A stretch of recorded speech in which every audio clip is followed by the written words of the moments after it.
योग गुरु बाबा रामदेव आज करनाल पहुंचे हैं।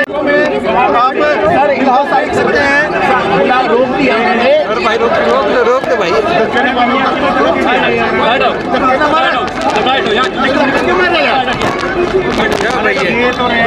पहुंचे हैं आज आप। आज सवेरा एसपी मिशन के संस्थापक पूज्य स्वामी अभेदानंद जी महाराज, जिन्होंने 57 वर्ष तक सनातन धर्म की सेवा की और 3000 से ज़्यादा बच्चों को अभी भी यहाँ पर शिक्षा दीक्षा संस्कार मिल रहे हैं।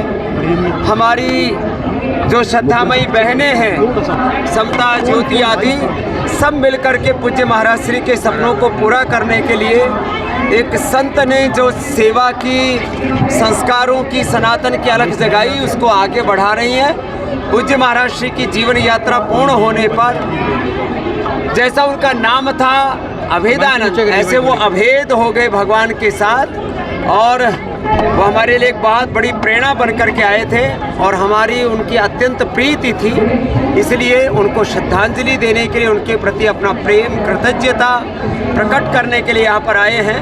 और एसपी मिशन के एक अभिभावक के तौर पर इन सब बेटियों को पूज्य महाराज श्री के सामने मैंने कहा था हम इनका हाथ पकड़ के रखेंगे, तो उनका हाथ और साथ निभाने के लिए। 2024 के इलेक्शन है, किस तरीके से देखते हैं, क्या कुछ रह सकता है? आज हम कोई राजनीतिक फिर भी एक संदेश क्या हो सकता है? प्रधानमंत्री नरेंद्र मोदी कैसा काम कर रहे हैं? देखो, हरियाणा में जैसे खट्टर साहब एक यशस्वी मुख्यमंत्री के तौर पर सेवा की, अब उनको यहाँ के एमपी के रूप में भी सेवा करने का सौभाग्य मिलेगा, मुझे ऐसा विश्वास है।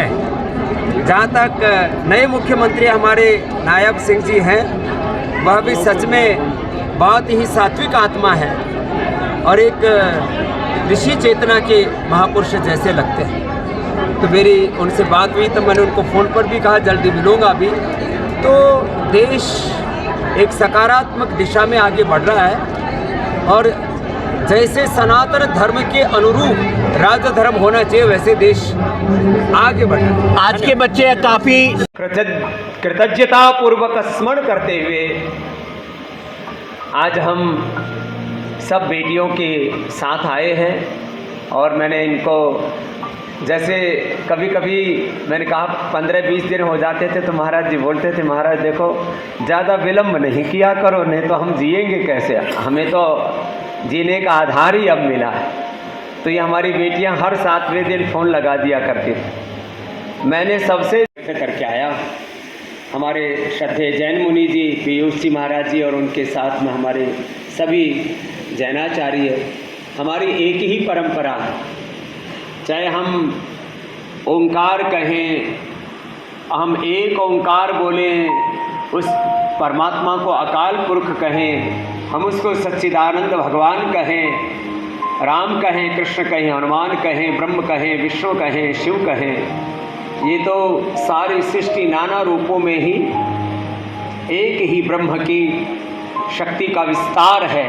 ऐसे वो हमेशा कहते थे, उनके सैकड़ों भजन हैं जो उन्होंने योग पर, अध्यात्म पर, पतंजलि पर, मुझ पर भी लिखे हैं और कि बस आप मिल गए तो मेरे भीतर अब कोई कामना शेष नहीं रह गई। तो इतने तृप्त होकर के गए और जाने से एक दिन पहले ही मेरी काफ़ी लंबी चौड़ी बात भी, दूसरे दिन फ़ोन आ रहा था, मैं किसी कार्यक्रम में था, फिर जब फ़ोन किया तो पता लगा यात्रा पूर्ण हो गई बिना किसी कष्ट के।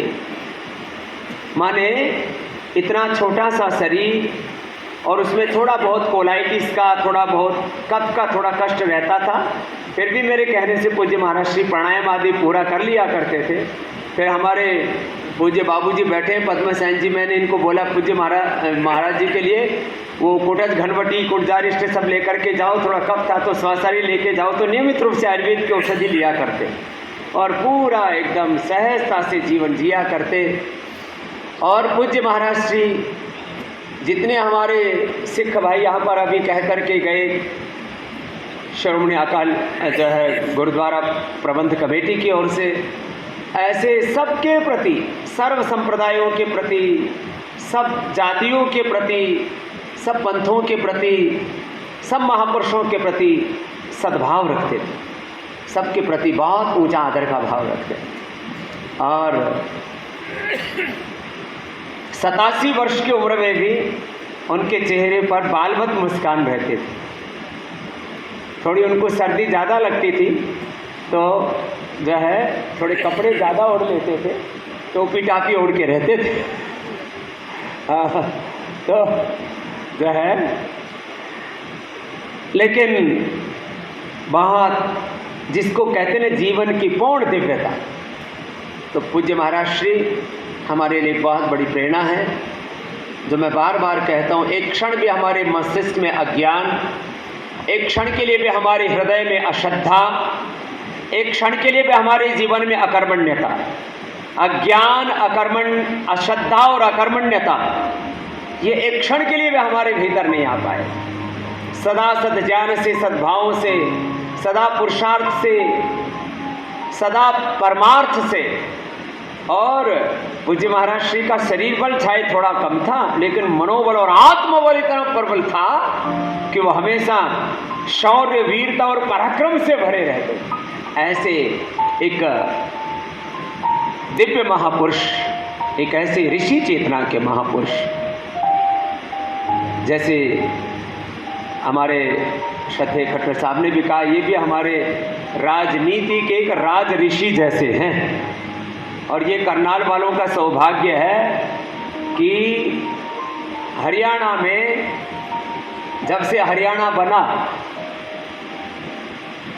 तब से लेकर के अब तक सबसे सात्विक और एक ऋषि चेतना का ही एक मुख्यमंत्री इस प्रदेश को मिला। और सब जात पात से ऊपर उठ करके सारे हरियाणा को एक समान भाव से आगे बढ़ाने के लिए पुरुषार्थ किया। और अब क्योंकि अब ये राजनीतिक दौर चल रहा है, अब चुनाव होने वाला है, तो इतना ही कह सकते हैं कि यहाँ के एमपी के रूप में जो उनको भगवान ने एक अवसर देने के लिए जो एक संकल्प उठा है कि वो यहाँ के एमएलए के रूप में भी सेवा की, मुख्यमंत्री के रूप में भी, और अब एक बड़ी उसके लिए सेवा के लिए वो यहाँ, बस इतना ही कहना बहुत है। तो उस सेवा के लिए भगवान ने इनको जो चुनाव, उसके लिए बहुत बहुत इनको अभिनंदन, प्रणाम, आशीर्वाद। और आज यहाँ महाराज श्री को अपनी श्रद्धा, महाराज श्री के प्रति अपनी कृतज्ञता व्यक्त करने के लिए आए। मेरी हमारे नायब सिंह सैनी साहब से भी बात हुई कल ही,